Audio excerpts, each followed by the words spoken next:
Right, so yesterday the sad but predictable news dropped that Birkenhead's left-wing Labour MP, a man who won a stonking 17,000 majority at the last election, had indeed lost his selection contest, challenged as he had been by right-winger Alison McGovern, whose Wirral South seat was being abolished. I've covered the groundwork of how this came to be in another video. Please do go and watch that one for more of the backstory here, but watch this one first, of course. You've started, you may as well finish.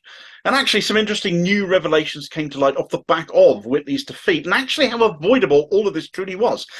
But avoidance wasn't necessarily the main objective for some.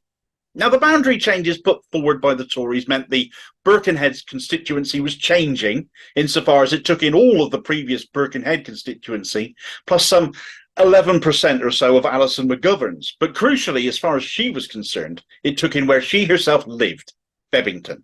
However, it was all avoidable, since Wirral West MP Margaret Greenwood is standing down at the next election. So there was an argument put forward that McGovern could have just stood there instead, took her place. She'd hardly be the first MP to not live where she's standing, after all. There's no requirement for people to, unlike at local level, where you have to live within a set distance. For example, Barking Dame Margaret Hodge has never lived in Barking. She lives in North Islington. Suella Braverman's seat is in Hampshire, but she lives in Hertfordshire. And the Uxbridge candidate for Labour to replace Boris Johnson, Danny Beales, is a constituent of Keir Starmer. There's numerous other examples. All Alison McGovern would have had to do is travel a few miles west instead, and actually would represent more of a chunk of her old constituency, being stuck onto Wirral West as it is.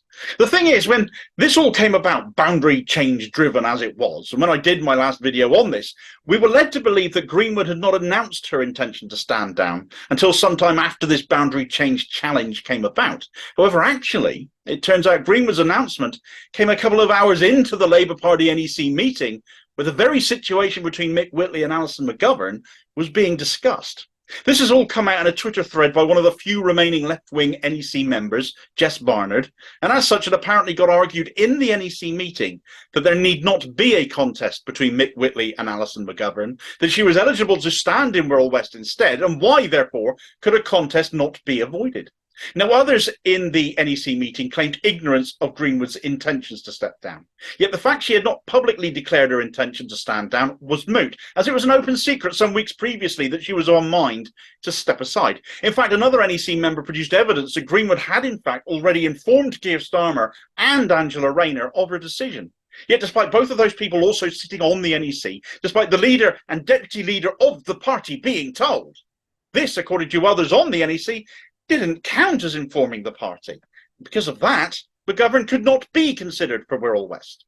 The argument kept being made that this was an avoidable waste of time and resources when taking on the Tories should be the priority, but the majority of the NEC refused to consider the option. They were determined that a contest between Whitley and McGovern had to take place. And when you appreciate the NEC is right-wing driven now, a right-wing majority holds sway, with the likes of Luke Akehurst and Johanna Baxter in charge, it's very difficult to see this as anything other than craven opportunism to drive out another left-wing MP. The net result was Whitley losing his seat, 59% of the vote going to McGovern. And when you get idiots like Blairite serial loser John McTiernan cheering about it, saying, "We've got our party back," it just reinforces that belief that this was engineered and completely unnecessarily so.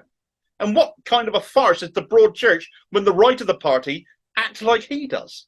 To date, the Socialist campaign group of Labour MPs, the left-wingers, have lost Jeremy Corbyn, Sam Tarry, Claudia Webb, Beth Winter, and now Mick Whitley by design.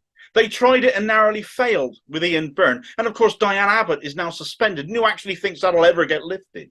Of the handful of Labour MPs actually genuinely on the left, they've been roughly cut in half already. So anyone implying Labour is some kind of a left-wing party, a left-wing option, is for the birds as it becomes ever more a right-wing one. Whitley, for his part, could not understand why a contest had to be held at all. He's on record as saying, "I do not believe that anyone who has our party's best interests at heart could agree with a contest that pitted two sitting Labour MPs against each other, especially considering that the neighbouring seat of Wirral West will be vacant at the next general election. I am disappointed that this needless contest has sowed divisions in Birkenhead Labour Party at a time when all of our efforts should be focused on laying the foundations of a future Labour government."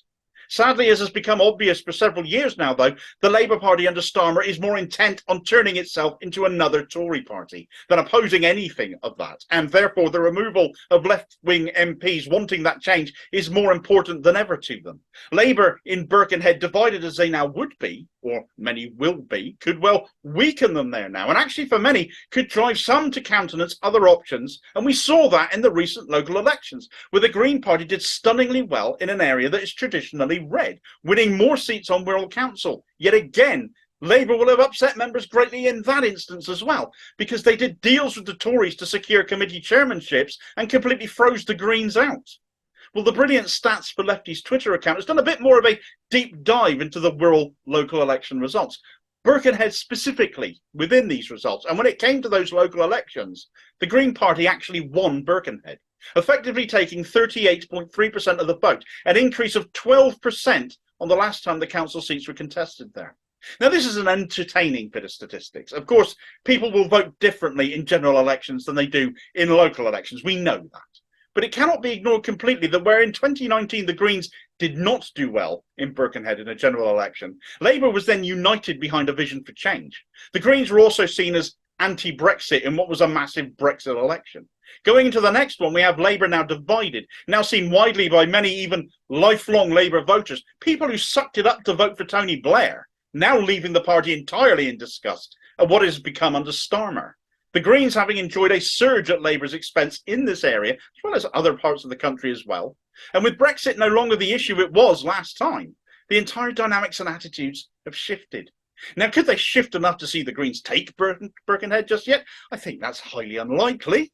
But do I think it's worth them investing money, time and effort in campaigning there now? Hell yes. People still want a socialist option. Many socialists like me went to the Greens and have been made to feel more welcome there than ever we were in Labour.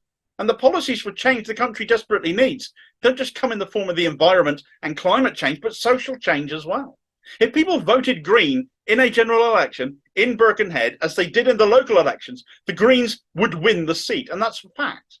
It's food for thought for anyone living there, especially given you've lost your lefty Labour MP because the Labour NEC made sure of it, now imposing a right-winger upon you instead if you vote Labour come the next general election. Staying and fighting in Labour as a left-winger, as a socialist, is akin to masochism now. If you want change from Toryism, that won't ever come from this leadership. And after you've liked, shared and subscribed to the channel, always making sure you know exactly how rotten Starmer's red Tories are as much as Sunak's blue ones, no preference shown here, one as bad as the other as they are. You can watch this video recommendation here where Starmer, not all that long ago, backed the Tories over junior doctors' pay, striking again as they are now. Not that you'd see Starmer on a picket line supporting them, unlike staunch trade unionists like Mick Whitley. Plenty of other vids to see besides that, so hang out on the channel for a bit.